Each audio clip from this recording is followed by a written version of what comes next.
My clients bought this home back in 2020 for $1.7 million, and this week they hired me to sell it. Now here's the thing, they spent about $500,000 or $600,000 renovating it, and today I want to try to figure out whether or not they actually made a good investment and that they're going to make a small fortune, or whether or not they lit their money up in fire. Because this is something that I'm constantly asked is, can you make money buying something that needs work in San Francisco? And so today we are going to walk through an example in real time about whether or not we think that can happen or not. I'm actually going to walk you through some of the pitfalls and some of the misconceptions that people have about doing construction on real estate in San Francisco. And we'll go in and check out this house. Now I'm standing here on Belvedere Street. This is one of the most sought after streets in Cole Valley. So let's go in and check out what they did. Okay, so there are a couple of situations where you can make money, and there's definitely some situations where you can lose a lot of money and not know what you're doing and be really, really caught off guard. And I think one of the situations that happens is that people just genuinely do not understand the cost of construction in San Francisco. We are standing in a beautiful home here, and my clients did a lot of work to the home. They took out a wall here. They added this peninsula, so they opened all of this up. A couple more things that they did to the house that were really nice is they added this coved ceiling here. It used to kind of cut off, so basically bringing some of the original details back to the home was really nice. They renovated 3 bathrooms, so you can see this bathroom is very beautiful. You've got marble throughout. Actually, this used to be like a separate toilet and bathroom, so they made it into one. They have a couple of bedrooms up here. So this one here, they're using as their nursery. Now you'll notice, this may not look like a home that I usually sell. I don't usually sell homes with nurseries in them. So this is seller lived in, and I'm gonna tell you a little bit about why, because these sellers are doing a bridge loan. So I'll tell you a little bit about that at the end. But this bathroom, absolutely gorgeous. I love what they did just with a lot of timeless finishes. I mean, the updates are really, really done well. So you have an ensuite here. And then up in the front, now a lot of these homes, this was built in 1910. So a lot of these homes, you know, they have some flexibility in terms of how you use them. So if you open up that whole space back there and you have your living room, this was the original living room, right? So, but it actually, I think most people like to have all of the bedrooms at the back of the home. So now this is a bedroom, they added some closets here, and then you have 2 bedrooms in the front. And then this is the key. One of the best ways to make money, possibly, and hopefully not lose money, is to add space where there is not space, or connect space that already exists. So where you get into trouble in San Francisco is if you're trying to like expand the home, because oh my gosh, going through neighborhood notification and that in itself can take years. So anytime you expand outside of the footprint of the home, you have to go through this neighborhood notification process, which is generally a 2-year process. Now, I hear that Laurie is like doing his very, very best to make that better, but I don't know all the details of when you can get around that and when you can't, because that's relatively new. But in general, just plan on having a lot of headache if you are expanding a home outside of the footprint. Now what these guys did is they added this spiral, and yes, spirals are not ideal, but there's certain situations, and I think they're gonna get away with it here, where it just totally makes sense. So they had this whole livable space down below, but previously they had to go to the garage to get to it. So let's go down there, because there's 12-foot ceilings down there. It's totally gonna blow your mind. Let's check it out. Wow, you walk down in here. Now this used to have like heating ducts and all kinds of things on the ceilings. They added this absolutely beautiful built-in closet situation. I don't know who lives like this, but do your closets look like this? Because mine do not. And then they improved the door. This is a really nice sliding door that goes back into a shared backyard. So you go down here, and then you have this nice outdoor living situation, which is really nice. And there's 2 ways to get there. I can show you the other way as well. Now, this space was here, but I can pretty much guarantee you that $1.7 million, when they paid for it, this space wasn't valued as highly as the space on top of the house because it wasn't connected. Now, they probably will take a hit on those spirals. Like, it's not going to sell for the same amount of money if they didn't have like a beautiful, gorgeous staircase coming down into this. The spiral's a little tight. People with children a lot of times don't like it. Older people don't like it. They feel like a little bit unsafe. But what we're seeing right now is we're seeing a rise in price on 3-bedroom condos because it really, like, this feels it could be a single family home alternative, right? You only have one other owner up above you, and then this is the bathroom. What they did with the bathroom is they had some storage space actually that they took back over from outside in order to make this bathroom larger. So again, they kept with the marble, really, really beautiful finishes here. And stepping out into the common area, there's laundry down here. Now for sale, we added laundry upstairs because they did not have it. And then check out this storage, you guys. This is insane. So they have the storage from here. They have this bank all the way up to the ceiling, this bank all the way up to the ceiling. And so then it ends here. So it's like a huge amount of storage that they have. And then there's another exit here. So if you didn't want to go through the bedroom and out, you know, you can go that direction as well. And then there's a 1-car garage. So let's head back upstairs and I'll tell you more about how you can do this. Like, there's lots of different ways. You know, this is a little less common in terms of having an auxiliary space, but it does exist in some of these condos. Let's see how well Landry can do walking up a spiral staircase backwards. Okay, so another space that could work really well. Let's go over here and check out the view too while we're talking. Like, just a gorgeous view, like nice outlooks, not a house right behind you. You're just looking at trees and hillside views. It's absolutely gorgeous. Somewhere over there is the bridge. I swear to God, it's there. So spaces where this would be more common in terms of adding space would be, like, we just sold a home on Glenview that's in Midtown Terrace. And when you walked into that home, you could either go up the stairs or you could go like into the garage. And so a lot of those kinds of homes, there's a lot of them in Midtown Terrace. There's a lot in Mission Terrace. There's a lot in the outer Richmond and outer Sunset areas. And interestingly enough, you see a lot of developers out in those areas because capturing that space, like if you can go into a garage, keep the garage, but then have a hallway that goes back into a primary suite that you can add inside of the footprint, then you could potentially add another 500 or 800 square feet, but you're not paying as much as you would for adding foundation, adding siding, adding windows, like all of that stuff really, really adds up. So here's the thing to know is that most people think and are told, like if they're shopping for a house and they want to do a renovation, they're told that they can do the renovation for $500 a square foot. I don't know if you've ever been told that, but it's not true. If you were doing a down to the studs renovation in San Francisco, it's gonna cost you about, I'd say between $800 and $1,000 a foot for basic construction.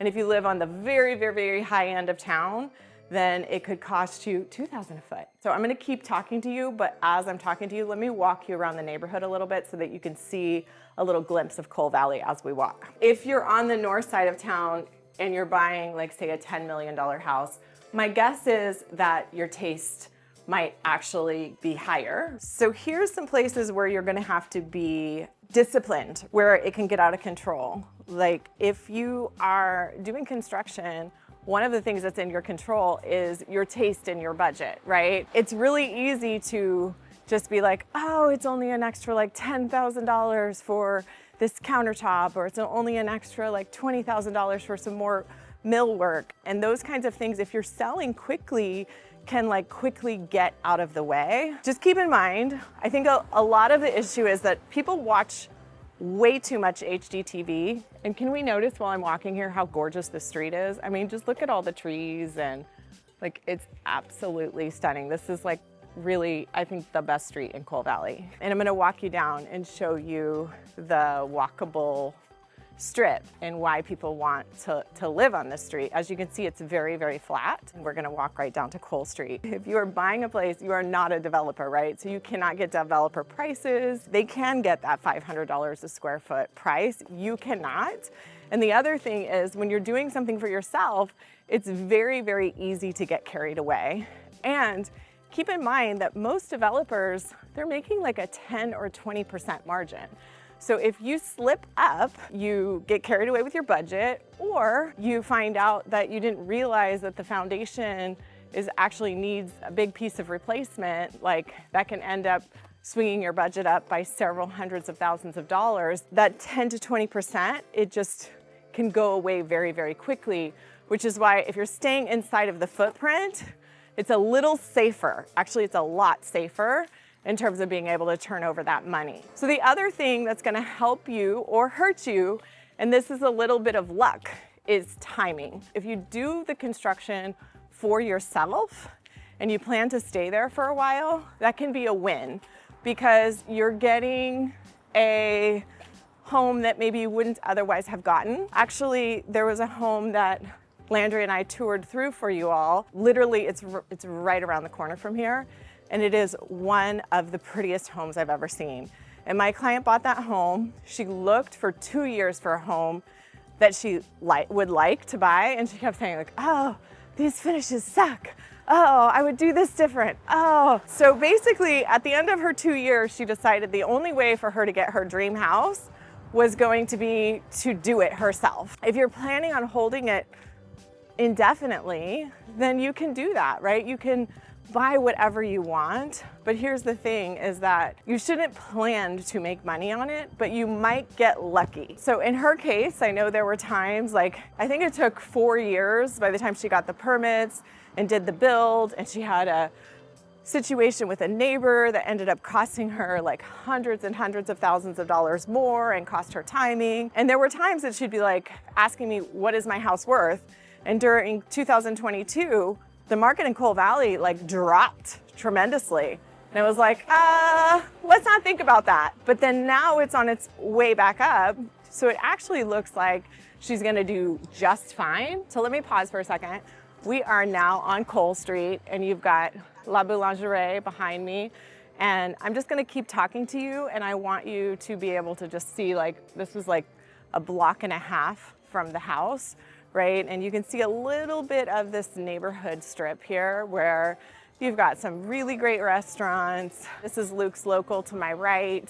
They have some great sandwiches and just like you can drop in there and get some quick groceries and different things like that. I wanted to do a few things, talk to you about construction, but also just lightly show you the neighborhood a little bit. I've been down on this street a few times before, and so you could find some of those videos. But I wanted you to just like be able to look around and look behind me about what is the life like here, what is the walkable street. It's relatively short. You see the train passing by, which is definitely a draw. The weather is really nice today. I'd say this is like better than average weather. In general, the neighborhood gets really, really solid weather. With construction, if you're doing it for yourself and you're gonna stay there for a while, then it doesn't matter as much as long as you're going in eyes wide open. But I got a call from someone the other day and they had bought a house on a very, very prime street in Noe Valley, and they got about 10% of the way through construction, so barely started, and the bills and the numbers, the bills just kept rolling in. And he said every time he turned around, it was like another $50,000 or $100,000. And he was just like, I do not have a blank checkbook. I cannot do this. And so he wanted to talk about like, can I sell this house that's basically already demoed, right? Which means that it's only gonna be able to be bought by a cash buyer. It also looks pretty bad because it looks like maybe something's wrong if somebody like can't do the construction. But I see that all the time where basically they do not understand what they're getting into in terms of construction. So I would highly, highly urge you If you're considering buying something, first of all, like, do not buy to flip. It is a very, very dangerous game. My husband's always telling me, like, why don't you just flip homes? I'm like, dude, I have a job. It's very dangerous. The margins are very, very thin, and there's a lot to go wrong. But if you are doing something within the footprint, I'd say that's probably like the safest bet. And we'll find out with these guys. We don't know yet. We're gonna take offers on this house this week. What I will do for you is I will drop down in the comments below, as soon as I sell it, I will drop the price down in there so that you know whether or not they made money or not. So I think that there's a very good chance that we could have a 3 in front of this number. I told the sellers that I felt pretty confident that we were gonna get them between 2.8 and 2.9. I think there definitely could be a 3. We shall see. I will tell you that I am going to negotiate like my life depends on it to get them the highest price I possibly can. Let's say they sell it for $3 million. Then they're gonna walk away with about a $500,000 profit. That's after 6% of commission, right? And that's after, you know, $500,000 to $600,000 in renovation costs. And you've got to pay about, you know, $25,000 in transfer tax to the city. Now, they did not stage, believe it or not. How amazing does their place look? They did not stage, so I think their place looks really good as is. So they saved a little money there, and they are actually in a pretty big hurry because they did something called a bridge loan. I'm gonna turn around here in a minute, but I wanna tell you, like, as I'm walking here, I'm headed towards Haight Street. And then if I were to keep walking, I'm gonna hit the panhandle of Golden Gate Park. So that's one of the best parts about living in Cole Valley, is the proximity to the park is amazing. So if you have young kids or you just like want an easy stroll, like it's great for, you know, if you're teaching your kids how to ride bikes on a hill, oh my God, I did that. It sucks. But this neighborhood is super flat, and being able to like ride right into Golden Gate Park, where they have the park shut down on Sundays so that you could ride all the way down to the Great Highway, which is also shut down, and you can just keep going, and there's all kinds of things going on in the weekends, and it's a really, really fun day. So that's probably one of the best parts about living in Cole Valley. It's also like very, very centrally located, so easy to get to other parts of the city, and then you got to see some of the street in terms of, you know, some great places to eat, some great places to shop, some little hardware stores, kind of everything that you need. Okay, so back to this bridge loan idea. So bridge loan, when would that be something that you would want to do? So it's expensive. It's a little stressful, right? Because you're basically, what you're doing is you're saying, I want to buy another house. They bought in the East Bay. I want to buy another house, but I don't have the cash to be able to buy that house without selling this one. A lender is essentially going to lend you that money based on the equity of selling your place, and you're gonna have to pay a much higher interest rate in order to take that money out for a very, very short amount of time. So in this case, we're trying to limit that time as much as possible so that we can limit their interest as much as possible, and that they can, you know, close out both loans very, very quickly. People ask me all the time, how do I buy and sell? I would say the majority of sellers, it's kind of a mixed bag.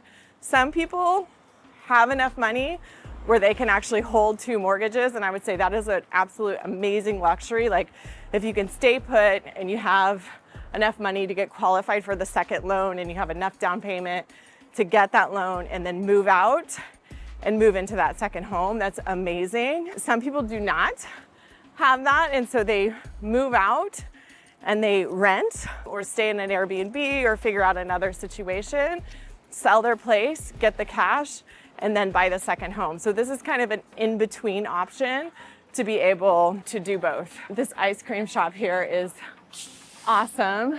They even have like little hot toddies and all kinds of other adult things there in addition to ice cream, which is really cute. Back to construction. So the thing I will tell you about construction that's really important to understand is that, first of all, it's not HGTV. That's not real. Second of all, you get what you pay for. I did a huge renovation on my home in 2020, and I actually hired a designer.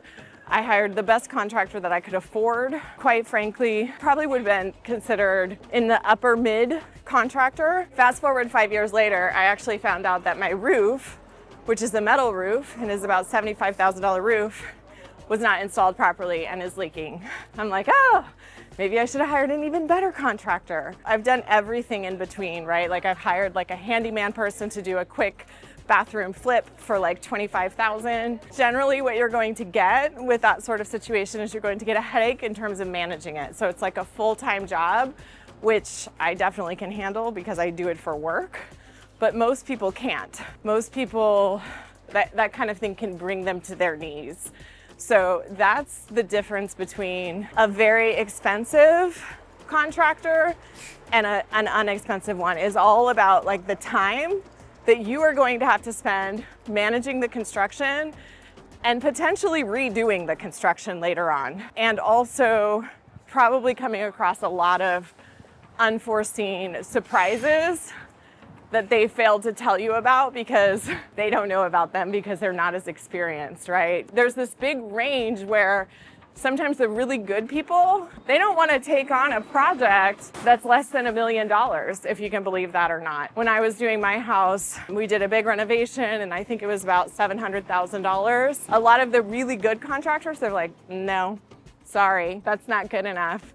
We won't work on that. So it can be hard to get a really skilled, really amazing contractor if you're not doing a big enough project. To sum all of this up, if you want to do construction, just do your research and really understand the cost of it. If you're hoping to make money on construction, the best way to do that is to stay inside of the footprint. But genuinely, the people who end up making money, there's a mix of market timing, which just happened to work out to their advantage. For a lot of people, you know, they want to move out of San Francisco maybe because they want to be in a different school district, or maybe they need to go out for work and they can't totally control the timing. It just so happens that right now in this moment, it's a great time to sell real estate, depending on what you have.